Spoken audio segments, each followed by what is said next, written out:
Gone are the days when you had paternalistic medicine, where the doctor was like a father who tells his son, please do this, and the son did that. Those days are gone. It's a patient-centric medicine, in which the patient has a right to refuse investigations, treatment, or whatever the doctor advises, because he feels that it doesn't suit him.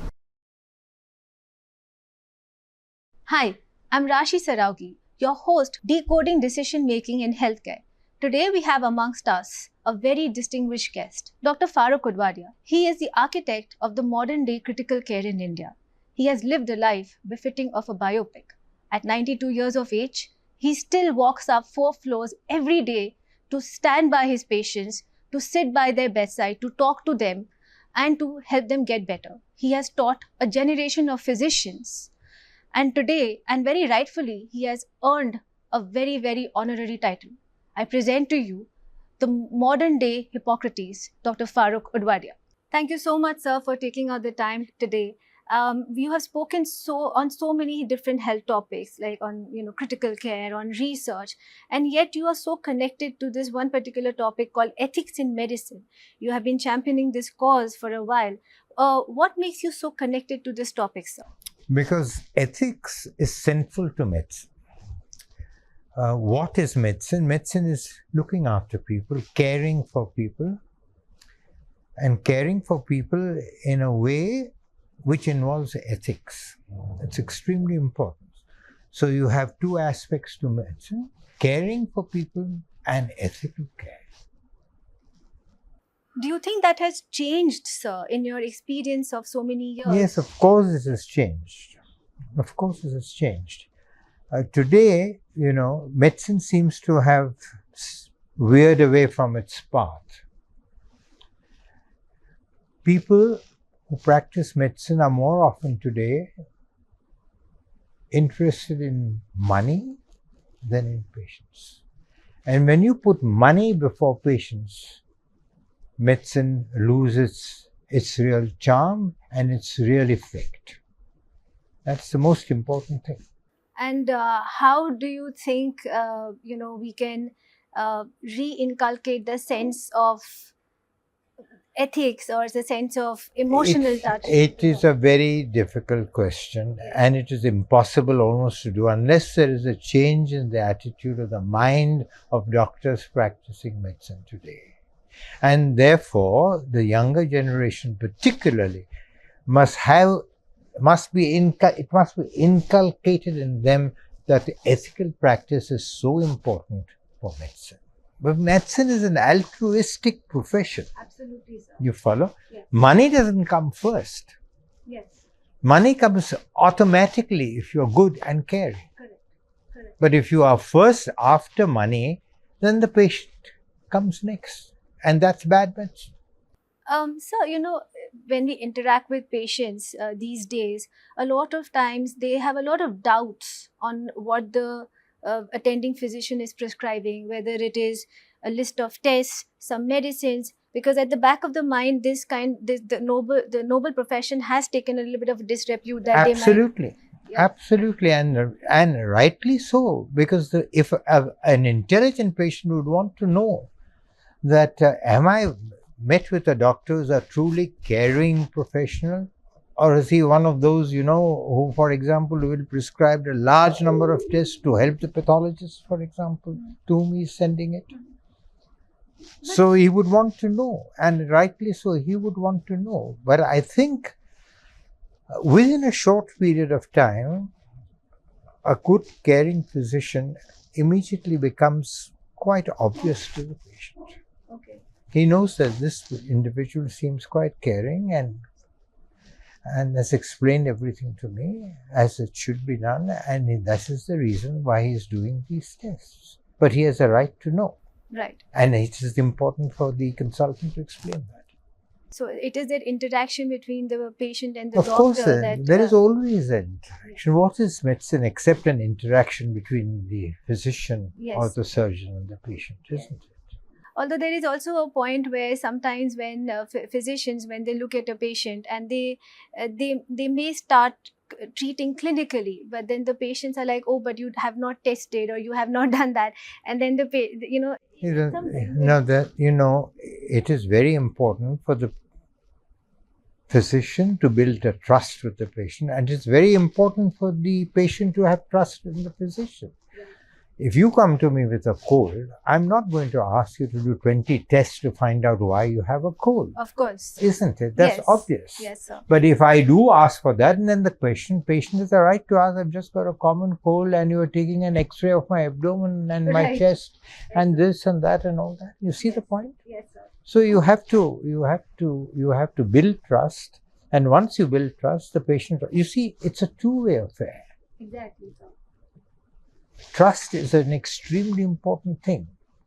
Trust, or the connection between the physician and the patient builds trust and, most important, faith. Yes, sir.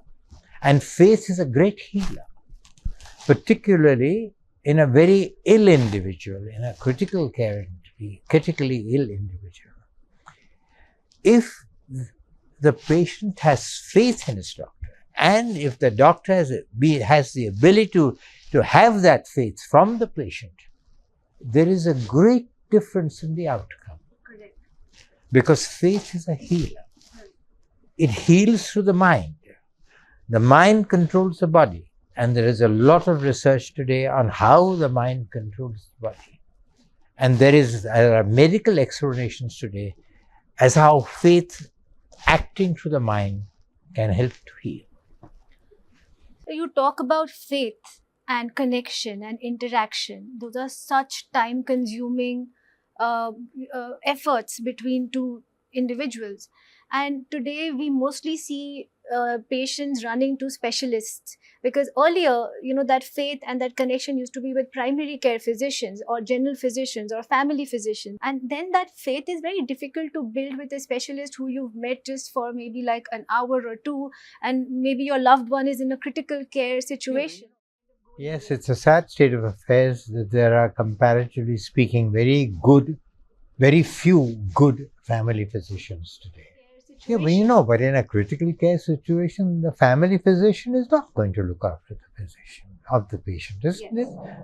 It is a person who has got a greater knowledge of medicine and a greater experience of medicine is going to look after him. Yes. So I'm talking of faith, when a physician particularly is treating a very ill patient, which takes a long time. He sees the patient every day. Absolutely.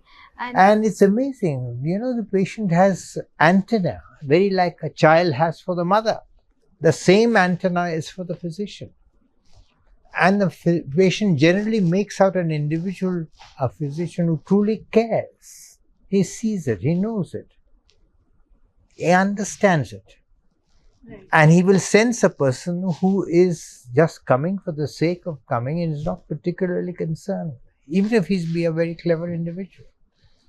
Yes, and in fact, this aspect of faith and, in the critical care, when the patient is very ill, it is extremely important when they are faced with situations where they have to take decisions like whether to put the patient on a ventilator. How should the patients navigate this situation sometimes when there's a difficult decision making? Of course, these are very important decisions, and if the patient has faith in the doctor, it becomes easy both for the patient and the physician.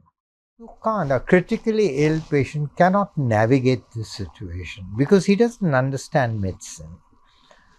The physician has to explain to him why he's doing what he's doing. And if he has faith in the physician, he will accede to it, for sure.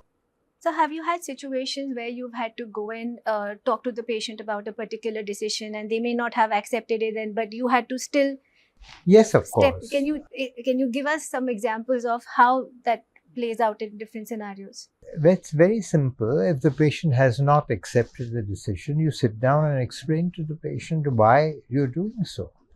Now, if it's a cold problem, if it's a problem, which does not require any emergent solution, you can let the patient do what he wants to do because he has a right to say no to what you want him to do. Correct, sir. You understand? That's patient autonomy. Right.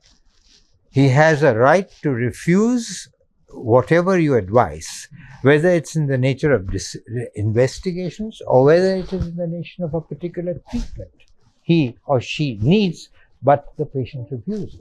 It's a cool situation. It's a situation which can wait. It is a situation where the patient can consult his relatives. It's a situation where he can consult his friends, other doctors, etc., and then decide. But if the patient still says, no, I'm sorry, doctor, I don't want to do this, you abide by that decision, even if it's against yours. You have to listen to it, because that is patient autonomy. He has a right. He has a basic right to do that. Gone are the days when you had paternalistic medicine, where the doctor was like a father who tells his son, please do this, and the son did that. Those days are gone. It's a patient-centric medicine in which the patient has a right to refuse investigations, treatment, or whatever the doctor advises, because he feels that it doesn't suit him. So, has there been situations where you have overridden patient autonomy and taken a decision? That I have. That can only happen in an emergency, when a life is at stake. When I feel that if I don't do this, the patient is going to die. Right. And if he says no to that, I, for one, would override his autonomy and bank on what is called beneficence, which means doing good to the patient. There are two main ethical principles. One is beneficence, which is doing good to the patient, and the other is autonomy, where the patient has a right to decide. But in a situation where life is at stake, like for example, if a patient comes who's dying of respiratory failure, and I know that if I put him on a ventilator, he has some chance to live, I would ventilate him even if he says no. Okay. An autonomous decision can be made only after critical thinking. And a patient in an emergency cannot be critically thinking. Correct. For example, he may be extremely anxious. He might hate doctors. He might hate machines. You follow? He might hate the hospital to which he has never been into. Yes. He hates all this gadgetry around him. He's well, I can speak, I can think. I don't want anything yet. I will write for you that I don't want the ventilator on me. Right. You follow? Yes. But it's not truly an autonomous decision. It is influenced by anxiety, by panic, by fear of doctors, fear of machines, fear of gadgetry. So it's not truly an autonomous decision. And the individuals that we've saved in this manner have all come and thanked us. And thank God you did that, doctor. I'm very grateful to you. Yes. Of course, there are some who would die in spite of what we do. Yes. But you need to take the relatives in. And I have not yet met a single relative who's seeing his relative as he is, will say, no, doctor, don't do this. Yes, of course, they don't want to see their loved one dying. But then, I mean, you compared the critical care approach in the Western medicine. In the West, autonomy is extremely important. Yes. But, I mean, and you obviously prefer the way our laws support. I don't know about here. our laws in this situation, but I act according to my own conscience in a situation like that. And I can defend myself by saying that, look, this would have saved him and could have saved him. All right? Right. You see, little knowledge Yes. is a dangerous thing. Right. Have you heard of that? Yes, yes, it is. Have you heard of the next sentence?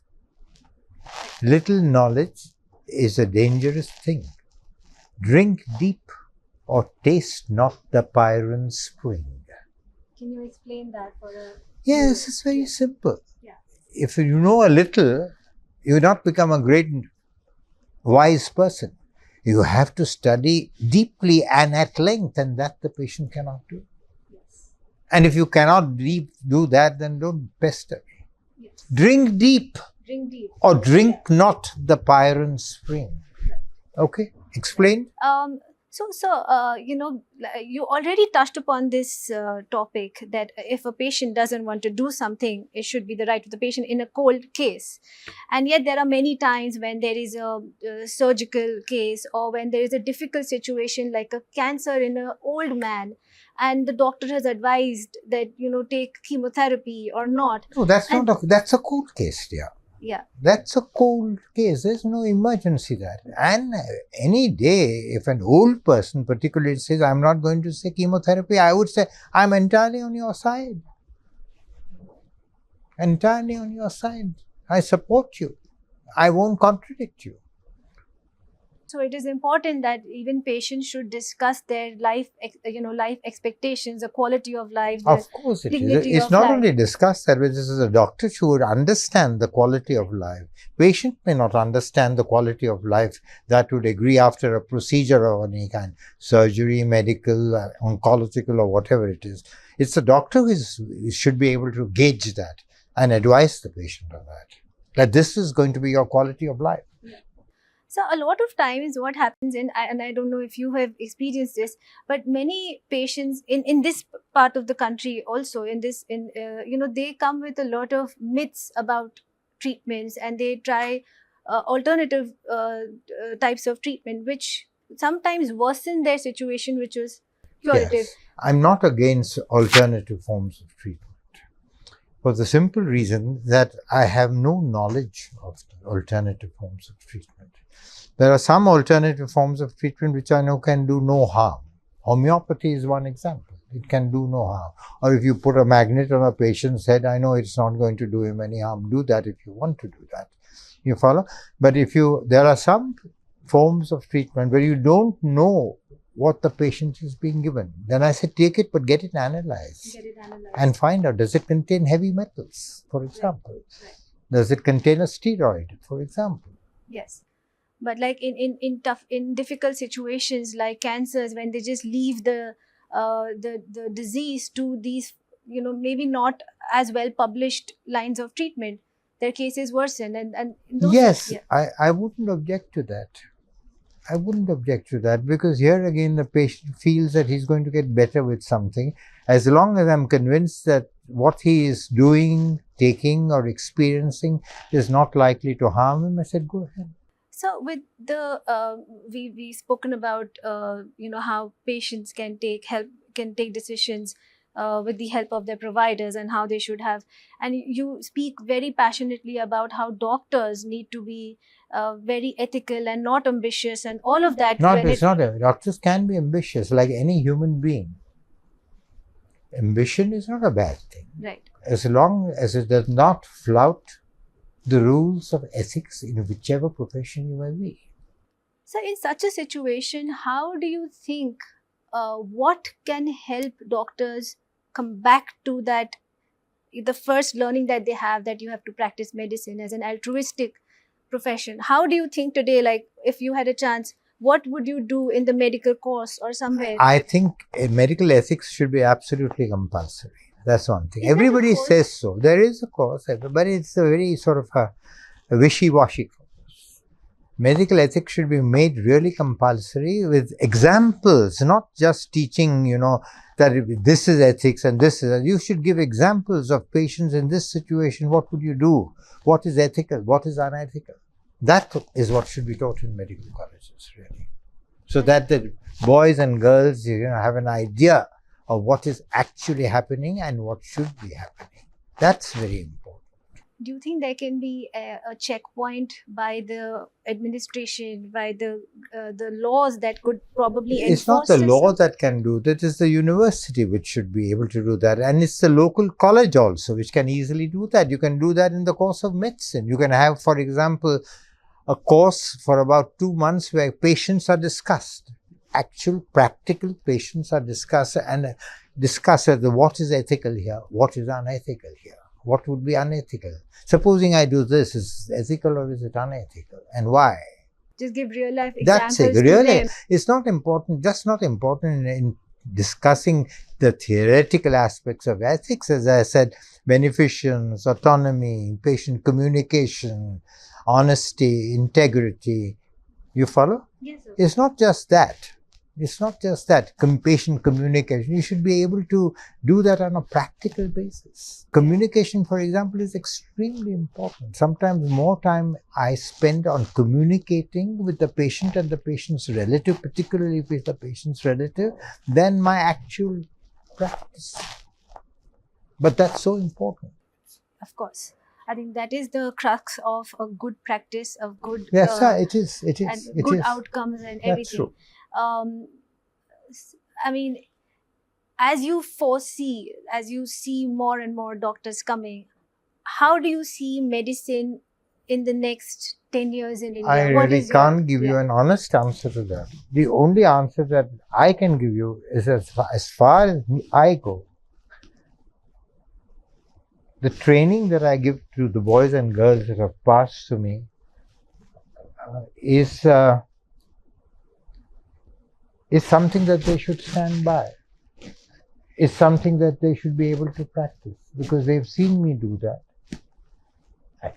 And I've always pointed out the importance of ethical practice in medicine, and they've seen me practicing the ethical practice of medicine. They very often carry it with me. I think quite a number of boys and girls that I have trained have done so. But I can't train the whole world or the whole medical profession, isn't it? It depends on all the others also.